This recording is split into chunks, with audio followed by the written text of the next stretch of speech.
Seth, did the week off kind of hinder your slow start in the first quarter? Because after the first quarter, it seemed like you found the rhythm.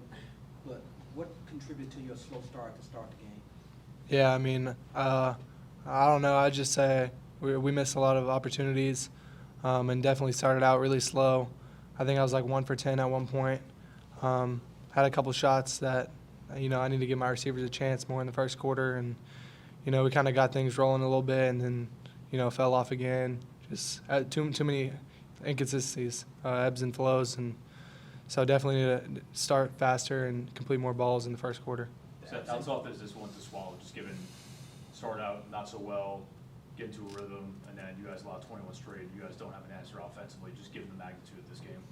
Yeah, I mean, it's really hard to swallow. I knew it was the most important game in my career so far as a Tiger, just because the magnitude of this game would have for the course of the rest of the season, knowing that Tulane's one of the, one of the top teams in the conference. So, I mean, it's definitely hard, and, we had our opportunities, and we didn't take advantage. So that's it at the end of the day.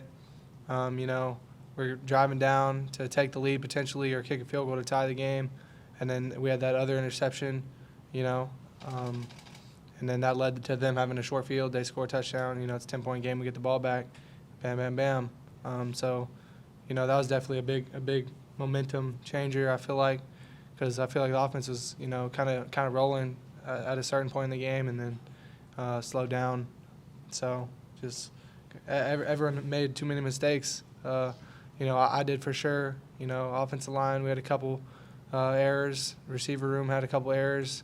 Running backs, obviously, Blake didn't play much of the second half. Tight ends are what they are. So as a unit, we just got to execute better.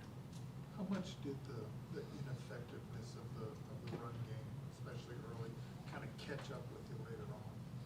Yeah, I mean, I don't really notice those things, as the game progresses. I'm sure everyone who's watching does, but I'm just trying to, execute the next play that's called and try and do that to the best of my ability. But, that for sure kind of changes the game just because, when you have their good defensive line up there, trying to pin their ears back, knowing, it's 75% chance it's going to be a pass. That's definitely hard on our tackles and our guards.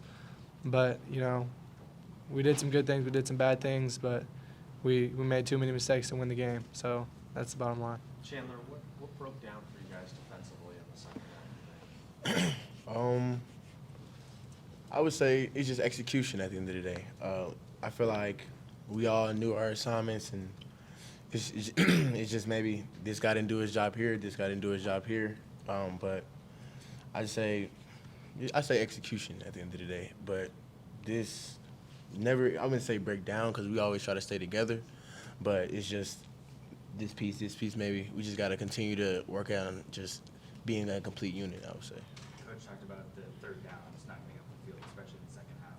Was it something that kind of just happened on all those plays, or did you kind of sense that was a theme throughout the second half? I would just say you just got to execute. It comes back to execution. It's just maybe a bad step, a bad read.